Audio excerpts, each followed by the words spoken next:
Кутман күн достор эки. Биздин кымбаттуу сүйүктүү замандаштарыбыз баарыңыздарга кутман таң дейм. Анткени саат 7-де күн сайын биздин YouTube каналыбыздан дал ушул подкасттар чыгып турат. Эгерде каттала элек болсоңуз, анда колокольчикти коңгуроону басып биздин YouTube каналга катталып коюңуз.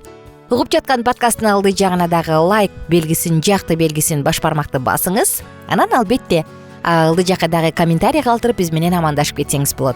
А биз болсо бүгүн сыноо жөнүндө сонун темабызды улантабыз. Тагыраак айтканда бүгүн ишеним жөнүндө, сыноого кабылган ишеним жөнүндө сөз кылалы деп турабыз. Мисалы, теологдордун айтымында эгерде тарыхты карай турган болсок, мисалы тарыхта деле мектепте окуп жүргөндө баарыбыз окусак керек, аларды арстанга салып беришчү, отко күйгүзчү деген булардын баардыгы ишеним сыналгандыктан болгон.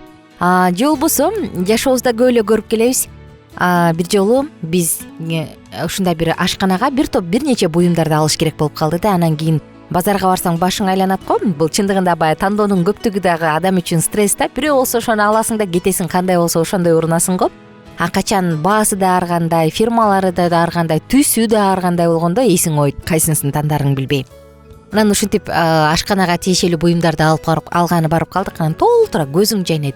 500 сом, 1000 сом айырма бар, бирок бул мындай, бул болсо мындай, бул болсо мындай. Кайсыны аласыңар деп анан башыбыз адашты да. Ошондо кой, ушундай техниканы сатып жүргөн таанышыбызга кайрылалы. Ал бизге туура жакшы тандаганга жардам берет деп тур. Анан тааныш ушундай техника буюмдарды саткан таанышыбызга чалып, андан рекомендация сунуштарды алдык да.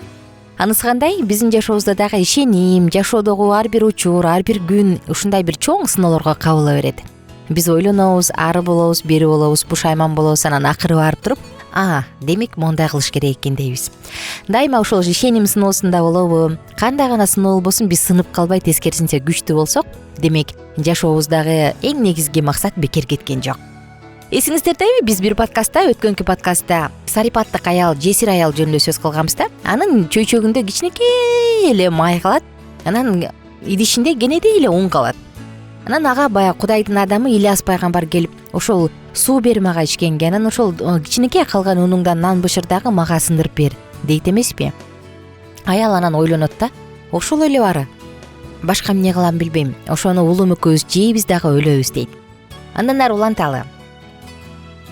Баягы аял ошол Ильяс пайгамбардын сөзүн угат дагы нанды бышырат. Бышыргандан кийин караса, баласы экөөнө жете тургандай ун менен май чын эле кайра артып калыптыр. Кызык, эртеси дагы, андан кийинки күндөрү дагы так ушундай болот. Биринчи жолу чөлдө ысрайылдыктар башынан кечирген нерсени жесир аял башынан кечирет. Тамак аш менен жетишерлик камсыз болуп туруш үчүн ага Кудай өзү кам көргөн. Ошондой болсо да анын ишеними сыналган. Бышырган тамагы бир жолу тамактанууга гана жеткендиктен тамак ашты запас кылып алуу жөнүндө сөз да болушу мүмкүн эмес эле. Ал Кудайдын убадасына гана таянчу иш болчу да. Ар бир күн андан айтылган сөзгө бекем ишенүүнү талап кылган. Күн сайын баягы аял уулу экөө керемет окуянын күбөсү болуп атты. Күн сайын үчөөнө тең жете тургандай тамак аш болуп турду. Бул көпкө созулду. Толкуган деңизде таяныч издеп, якорун тереңге түшүрүп таяныч тапкан моряк сыяктуу аялдын ишеними дагы баягы бекем негизделип, Кудайга ишене баштады. Өзүн ишенип тапшыра турган факты болбосо, адам алдамчы сезимдерге жана ооздукталган фантазияларга азгырылат го. Ишенимдин негизги болгон факты болуп, бул Кудай сөзү. Андан кийин акылга сыйгыс дагы бир окуя болуп атат. Ильяс аялдын үйүнө келип, бош бөлмөгө жатат да. Меймандос болууну унутпагыла дейт го. Анысы кандай? Аял ачарчылыктын курмандыгы болуп калган жок. Өлүм периштеси анын үйүнө кире алган жок. Бирок андан кийин болгон окуя аялдын акылына такыр сыйбады, мүмкүн эмес. Баланын ачкадан өлүп калышынан сактаган Кудай анын күтүүсүздөн өлүп калышына кантип жол берсин? Ал үйүнө пайгамбардын келиши кокусунан эмес экенин түшүндү жана өзүнүн күнөөкөр экенин сезди. Бирок анын уулунун өлүмүнө өзүнүн күнөөсү себеп болду. Күнөө үчүн төлөнгөн мындай кун өтө эле кымбат эмеспи деп ойлойсуң. Баягы аялдын уулу өлүп калат. Айласы куруган аял бул суроону Ильяска берди. Ильяс ага, мага уулуңду бер деп айтты. Анан ал баланын өлүп калган баласынын жансыз денесин өзү жашаган үстүнкү бөлмөгө алып барып, өзүнүн төшөгүнө жаткырып, Кудайдан баланы тирилишин өтүндү. Кудай Теңирим, мен үйүндө жашап жаткан бул жесир аялга жамандык кылып, уулун өлтүрүп коеюнбу? Ильяс Теңирге, Кудай Теңирим, бул баланын жаны өзүңө кайтсын деп сыйынып, баланын муздап калган жансыз денесине өз денесиндеги өмүр менен жылуулукту өткөргүсү келип жаткансып, анын үстүнө 3 ирет жатты. Сөз менен айтып жеткире алгыс кубаныч тартуулап, Кудай Ильястын пайгамбары сыйынуусун угуп жооп берди. Тагыраак айтканда, анын көз алдында бала тирилди. Ошентип Ильяс баланы тирилтип эле тим болбостон, куландан соо болуп туруп, энесине алып барып берди. Бул учурда шордуу жесирдин ишеними олку-солку болуп турган, май менен ундун түгөнбөй турушу кереметинен кийин анын ишеними дагы бекемделип калды. Караңызчы, кандай керемет, Күтүлбөгөн окуядан улам үрөйү учуп, ойго батып кеткендиктен, Кудай андан дагы чоң нерсени кылууну кааларын түшүнө албады. Кан какшаткан кайгы анын ишенимин бекемдеп, ал үчүн зор кубанычка айланыш керек эле. Ишеним сыноолордон өтүп, чыныгы ишеним экенин көрсөтүшү керек эле. Сыноонун натыйжасында баягы аялдын ишеними ого өтер бекемделди. Сенин Кудайдын кишиси экениңди сен чын эле Теңирдин сөзүн сүйлөп жатканыңды мен эми билдим, деди аял аягында. Сарипаттык жесир аял эми Кудай сөзүнөн эч качан шектенбейт деп ойлойм. Шектенбесе керек. Экинчи сыноо биринчи сыноого караганда алда канча оор болбоду, баланын өлүп калышы, Кудай сактасын мындайдан. Бирок ал сыноодон аял рухий жактан бай, жетилең болуп чыга келди.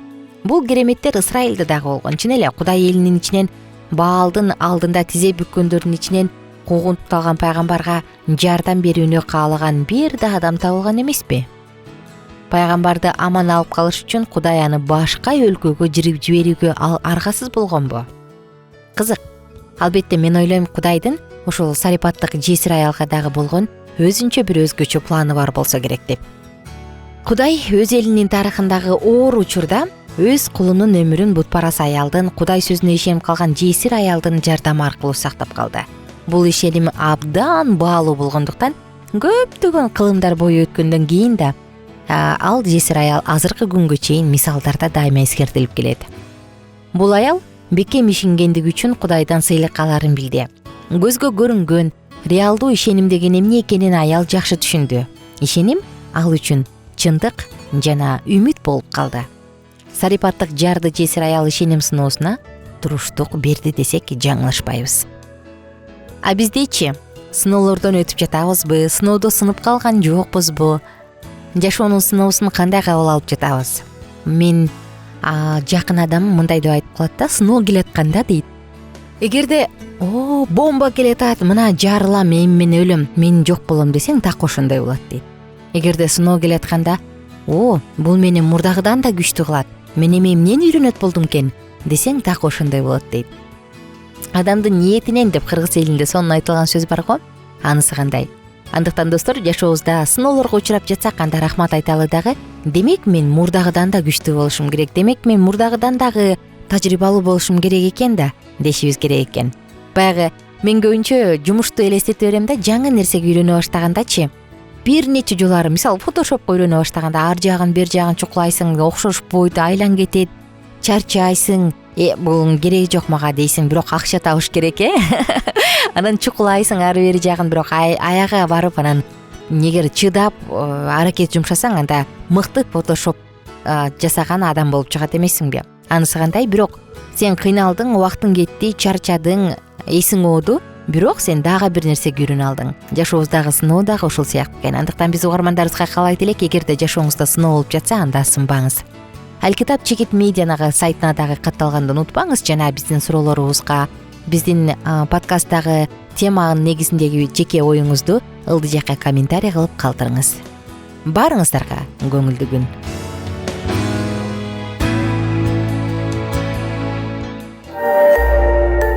Биздин сабактар менен кененирээк Алкитап Чекит медиа сайтынан таанышыңыз.